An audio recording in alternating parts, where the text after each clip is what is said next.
보여주시는 하나님 말씀은 신약의 마태복음 15장입니다. 마태복음 15장 1절과 2절 말씀 두 절만 이렇게 적겠습니다.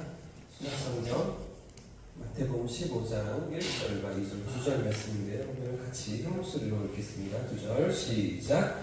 그때 바리새인과 서기관들이 예루살렘부터 예수께 나와 이르되 당신의 제자들이 어찌하여 장로들의 전통을 모르나이까 떡 먹을 때 손을 씻지 아니하나이다. 아멘. 할렐루야. 아멘. 이번 한 주도 하나님의 은혜가 우리의 발걸음을 이끄실 줄 믿습니다. 아멘. 우리는 지난주에 마태복음 15장의 큰 그림을 확인했습니다. 이 15장 전체에서 세 가지 사건이 기록되고 있는데요. 이 세 가지 사건이 동일하게 한 가지 주제를 다루고 있음을 우리가 확인해 보셨죠? 어떤 주제였습니까? 떡이라는 주제였습니다. 지금 방금 읽었던 첫 번째 사건도 바리새인들과 서기관들이 예수님께 찾아와서 시비를 걸고 있는 문제가 왜 떡 먹을 때 손을 씻지 않느냐 이라는 것이었고요. 그런가 하면 두 번째 사건이었던 가나안 여인이 예수님께 찾아와서 도움을 구하는데 자신의 딸을 귀신 들린 딸을 고쳐주실 것을 예수님께 간청하는데 그때에도 이 떡에 대한 대화가 오가는 것을 우리가 좀 확인해 보셨죠? 그런가 하면 마지막으로 15장 후반부에 예수님께서 또 한 번의 기적을 나타내시는데 그 기적이 어떤 기적이었습니까? 7병이요. 떡 7개와 보리떡 7개와 물고기 2마리로 이렇게 4,000명을 먹이시는 그런 이적을 나타내고 다 떡으로 관련돼. 그래서 여러분 마태복음 15장이 지금 이 마태복음 전체에서 가장 한복판에 정중앙에 기록된 이 사건들을 통해서 우리 독자들에게 주고 있는 메시지가 무엇입니까? 생명의 떡으로 오신 예수님이시죠. 우리에게 영원한 생명을 주시고 하나님 나라를 허락하시기 위해서 우리에게 찾아오신 생명의 떡이신 예수님을 말하고 있었습니다. 그런데도 이런 예수님을 깨닫지 못하는 사람들이 있었는데요. 받아들이지 못하고 이해하지 못하는 그런 사람들이 오늘 첫 번째 사건을 등장하고 있습니다. 1절과 2절 말씀 보십시오. 제가 한번 더 읽겠습니다. 그때 바리새인과 서기관들이 예루살렘으로부터 예수께 나와 이르되 당신의 제자들이 어찌하여 장로들의 전통을 범하나이까 떡 먹을 때 손을 씻지 아니하나이다. 우리가 이 본문에서 두 가지를 먼저 생각해 봐야 될 것 같은데요. 지금 먼저 바리새인과 서기관들이 예수님을 조사하기 위해서 어디에서 올라갔습니까? 예루살렘에서 올라갔습니다. 그러니까 지금 이 사람들은 예수님께 지금 시비를 걸고 있는 이 바리새인과 서기관들은 이전에 예수님이 부딪혔던 논쟁을 벌였던 바리새인들과 서기관들은 조금 색깔이 다릅니다. 조금 부류가 다릅니다. 예루살렘으로부터 쫓아 올라온 조사단이었던 것이죠. 지금까지 예수님께 논쟁을 가졌던 그런 바리새인들과 서기관들은 그 예수님 지내시던 가버나움의 회당에 혹은 갈릴리 지역에 있었던 회당에서 일하던 그런 바리새인들이었을 것입니다. 그러나 지금 예수님께 나온 이 바리새인들은 저 아래쪽에 예루살렘부터 올라온 사람들이죠. 그러니까 율법에 대해서 더 정통하고 더 영향력이 있고 훨씬 더 인정받던 그런 사람들이 지금 예수님께 나와 있던 것입니다. 그러니까 한 가지 우리 생각해 볼 것은 예수님의 영향력이 그만큼 지금 확대되고 있는 것이죠. 예수님에 대한 소문이 많이 퍼져가고 있던 것입니다. 예수님의 공생에 가진 2년 이상 지나고 있던 시점이기 때문에 예수님에 대한 그 이야기들이 소문이 퍼져가고 번져가고 있던 것인데요. 그런 예수님의 가르치심에 대해서 또 예수님 행하시는 이적들의 일들에 대해서 조사하기 위해서 이 예루살렘으로부터 가버나움까지 약 160km였다고 합니다. 그 거리를 걸어서 올라가고 있는 거죠. 한 160km면 일주일은 좋게 걸리지 않았을까요? 그 먼 거리를 쫓아와서 지금 예수님이 어떻게 가르치고 있는가? 어떤 가르침을 하고 있는가? 그리고 어떤 이적들을 행하면서 지금 무리들을 끌고 다니는가? 이런 것들을 확인하기 위해서 올라왔던 거죠. 아무튼 아주 이전의 바리새인들보다는 더 구약을 잘 알고 있고 더 인정받던 더 실력 있다고 그렇게 받아들여지던 그런 사람들이 올라와서 예수님의 그 모습들을 지금 확인하고 또 조사하고 있던 것인데, 자, 두 번째 또 한 가지. 그런데 이 같은 영향력 있는 유대교 지도자들이 이 먼 거리에서 올라와서 지금 예수님 앞에 던지고 있는 질문이 무엇입니까? 어떤 문제로 예수님께 지금 따져 묻고 있습니까? 2절에 보니까 왜 당신의 제자들은 떡을 먹으면서 손을 씻지 않느냐, 이 문제로 시비를 걸고 있죠. 꽤 오랫동안 종교적으로 지켜왔던 것 같습니다. 그 장로들의 전통을 왜 당신의 제자들은 지키지 않습니까? 그럼 당신도 지키지 않는 거 아니야? 이러면서 시비를 걸고 있는 거예요. 지금 문제가 무엇이죠? 떡을 먹으면서, 그러니까 밥을 먹으면서 왜 손을 씻지 않느냐의 문제인 거죠. 그럼 여러분, 구약의 율법들 가운데 떡 먹을 때 손 씻어야 된다, 이런 율법이 있을까요? 없으니까 제가 여쭤보겠죠. 밥 먹을 때 반드시 손을 씻어야 된다, 이렇게 주신 율법이, 레위기에, 출애굽기에 이런 율법이 있을까요? 들어보신 적 있으십니까? 없습니다. 떡을 먹으면서, 밥 먹으면서 손 씻어라, 이렇게 명령하신 적이 없으십니다. 그러면 어디에서 이런 전통이 시작되었을까요? 그 첫 시작은 제사장들이 성막에서 제사를 드릴 때, 하나님 앞에서 섬길 때, 그때 자기 몸을 정결케 하고 물두멍에서 손을 씻잖아요. 그 의식에서부터, 이 정결 의식에서부터 확대되는 것이죠. 제사장들이 지키는 율법이었습니다. 제사장들에게 요구하셨던 하나님의 명령이었습니다. 근데 이 명령을 확대하면서 지켰던 것입니다. 왜 그랬냐면 이스라엘 백성들이 바벨론 포로 생활을 지나면서 이방 문화에 많이 노출되어 있었잖아요. 그래서 포로 생활에서 돌아와서 다시 이스라엘 공동체, 언약 공동체를 세우며 살아갈 때 1차, 2차, 3차 포로 귀환, 그죠? 스룹바벨, 에스라, 느헤미야와 함께 돌아와서 다시 그 약속의 땅을 회복하며 살아가려고 할 때, 그때 자신들의 신앙의 순수성을 다시 지키려고 애를 쓰죠.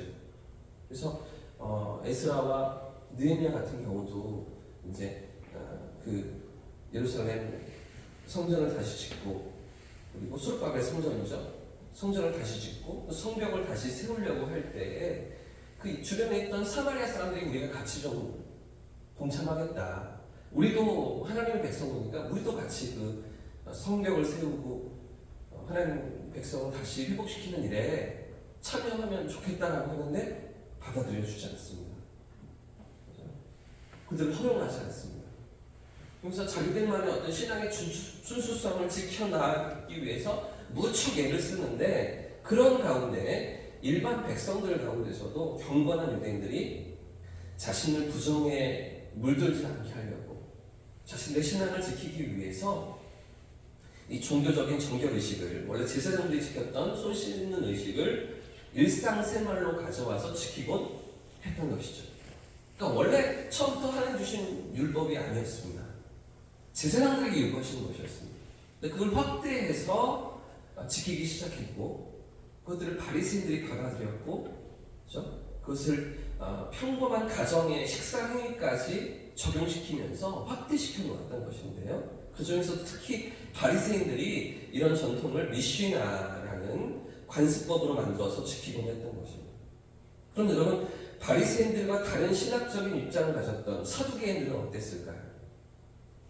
양대 산맥이라고 볼 수 있는 사독 계열의, 사독 제사장 계열의 사두개인들, 바리새인들과 조금 다른 신학적인 입장을 가졌던 사두개인들은 예수님과의 논쟁에서도 부활이 없다라고 믿었던 그런 교리를 가진 학파가 아니었습니까? 사두개인들은 이런 정결 의식을 지키지 않았습니다. 토라만, 율법만, 그러니까 구약의 모세 오경해 주신 율법만 지켜나간다, 그것만 고수하는 계열이 사두개인들이었던 거죠. 바리새인들만 지키는 정결법이었던 거예요. 다른 SNF파, 열심당원 이런 계파도 이런 정결법은 지키지 않았습니다. 자, 그런데도 불구하고 왜 지금 바리새인들이 이 문제를 들고서 예수님 앞에 나오는 것입니까? 물론 당시에 그래도 가장 인기를 얻었던 백성들에게, 일반 백성들에게 그래도 많은 호응을 얻고 많은 인지도를 가졌던 게 바리새인은 맞습니다. 바리새인들이 그렇게 지향하는 그 종교적인 규정들에 대해서 일반 백성들이 많이 받아들이고 또 따르고 그랬던 건 사실이지만, 그러나 지금 그렇게 지키지 않는 사두개인들도 있잖아요. 다른 계파 사람들도 있잖아요. 그런데도 유대인들 안에서도 다 지키지 않는 그런 관습법을 가지고서, 그런 전통을 가지고서 예수님께 따져묻고 있는 것이죠. 왜 이런 문제로 예수님께 시비를 걸고 있는 것일까요? 어쩌면 이보다 더 묵직하고 무게감이 있는 그런 문제를 제시할 수도 있지 않았겠습니까? 조금 더 중요한 것들을 가지고 예수님께 이렇게 시비를 걸고 따져 물을 수도 있었을 텐데, 왜 이런 하찮은 밥 먹으면서 손 씻는 이런 문제를 가지고서 지금 예수님께 확인하고 그 160km를 걸어왔으면 이런 거리를 꺼내놓고 있는 것입니까? 그들에게 있어서는요, 이게 너무나 중요했기 때문에 율법을 지키고 장로들의 전통을 준수하면서 이 토라를 따르고 미시나를 따르는 것이 하나님 앞에서 살아가는 데 너무나 중요하다고 그들은 생각했던 것이죠. 하나님의 백성으로 살아가는 데 있어서 이 율법을 준수하는 것, 지켜내는 것, 그게 너무나 중요한 일이라고 그들은 생각했던 것입니다. 여러분, 지금 그 먼 거리를 일주일은 좋게 걸려서 도착했을 그런 사람들이 그 먼 거리를 달려와서 예수님 앞에 이런 질문을 던지고 있는 것은 이 율법을 지키는 것이, 이 미시나를 지키는 것이 하나님의 뜻이고 그것이 하나님 앞에 이르는 길이라고 그들은 철석같이 믿고 있는 것이죠. 여러분, 지금 이들이 무엇을 오해하고 있습니까? 지금 이들이 무엇을 깨닫지 못하고 있습니까? 율법을 주신 하나님의 뜻이 무엇인지, 그 안에 담겨있는 하나님의 의도가 무엇인지를 전혀 이해하지 못하고 있죠. 전혀 깨닫지 못하고 있습니다.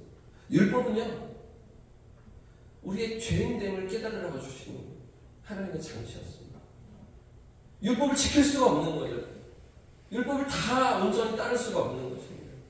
죄인된 본성으로는 연약하여서 그 안에 담겨있는 하나님의 의도와 하나님 뜻하신 바를 다 지킬 수 없고 준수할 수 없음에도 불구하고 그저 행위로, 어떤 행동으로 기록된 문자를 지키는 것이 그게 하나님의 뜻이라고 생각하면서 거기에 매여 있던 것이죠.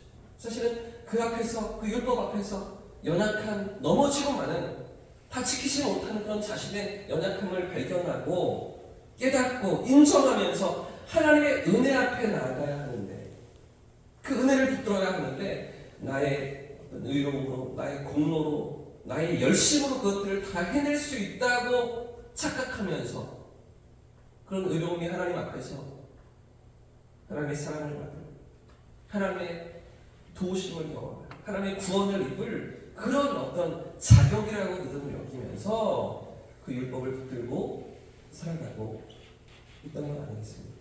사랑하는 여러분, 오늘도 하나님께서 우리에게 기대하시는 것이 무엇입니까? 오늘도 이 땅을 살아가는 우리에게, 당신의 백성들에게 기대하시는 것이 무엇입니까?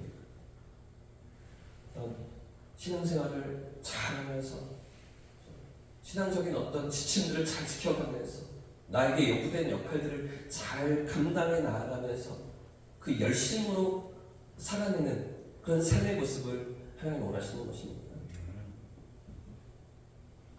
은혜 앞에 서는 것입니다. 하나님의 사랑과 은혜 앞에 서서 내 힘으로 할 수 없는, 나의 능력으로 도저히 이룰 수 없는 그 모든 하나님의 의로움과 하나님의 거룩하심 앞에 은혜로 나올 수 있기를 우리 주님 원하시는 것이죠. 하나님의 은혜를 구하는 자리에 우리가 서기를 원하시는 것입니다.